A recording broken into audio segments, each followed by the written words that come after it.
النهارده هنعمل سوا 3 حشوات للسمبوسه، ومش بس كده، هوريكم طريقتين سهلين قوي ازاي بلف في السمبوسه، وايه التريكه اللي انا بعملها عشان السمبوسه تتقفل كويس وما تفتحش مني وانا بقليها. يلا نروح نشوف السمبوسه دي اتعملت ازاي. اول طريقه انا بحبها قوي عشان بيبقى فيها فريشنس كده، وده ليه؟ لان بيبقى فيها نعناع وبقدونس وحبه البركه على جبنه فته. اول حاجه احطها نعناع مجفف وفريش الاتنين مع بعض. تاني حاجه شويه بقدونس، وتالت حاجه معلقه حبه البركه، ونميكس بقى كل الحاجات دي مع بعض. كده خليط الجبنه والنعناع بقى جاهز معانا. يلا بينا نعمل الخلطه التانية.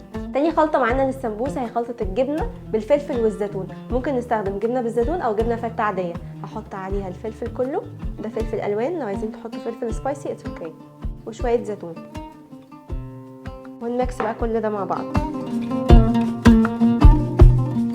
تالت خليط معانا بقى هو الجبنه الموتزاريلا مع البسطرمه. تشدها كده تلاقي الموتزاريلا واقعه وريحه البسطرمه طالعه معاك. يلا بينا نعملها عشان انا كده هجوع بسرعه قوي. نحط الموتزاريلا والبسطرمه متقطعه صغير ونقلبها كده. بقى ال3 حشوات بتوع السمبوسه بقوا جاهزين. يلا بينا اوريكم ازاي نلفها وايه التركه اللي انا بعملها عشان ما تفتحش مني وانا بقليها في الزيت.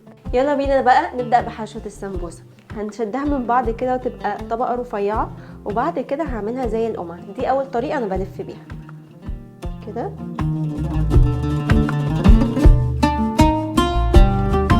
بعد ما لفيناها زي القمع كده ابتدي احط جواها الحشو، وهنزقها كده لتحت عشان ما تبقاش مهويه من تحت، بس بالراحه. هقوم حطها على الكاونتر واكمل كده.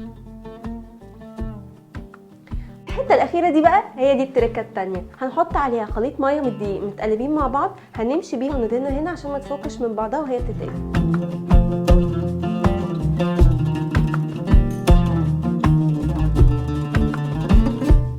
وكده الحشوه الاولانيه بقت جاهزه. دلوقتي بقى هوريكم الطريقه التانية، ودي اللي انا بستخدمها لو الحشوه تبقى كريمي قوي مش زي اللي فاتت. معانا الحشوه هنحطها هنا كده وانزلها بالسمبوسه وافردها واعملها مثلث، اوكي، والفه على الناحيه دي وبعد كده الناحيه دي وكده تاني، واخر طرف زي ما اتفقنا نحط الميه بالدقيق ونقفلها. كده الحشوه التانية بقت برضو جاهزه. تالت خلطه بقى برضو كريمي قوي، فهنتبع فيها التكنيك التاني لحشو السمبوسه.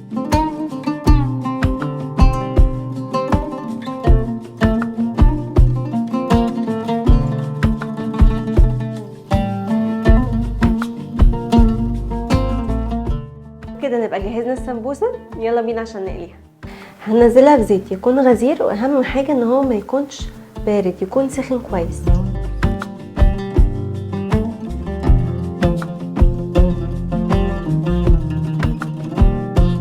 ولما تاخد لون الجولد ده اطلعها على منديل تتصفى.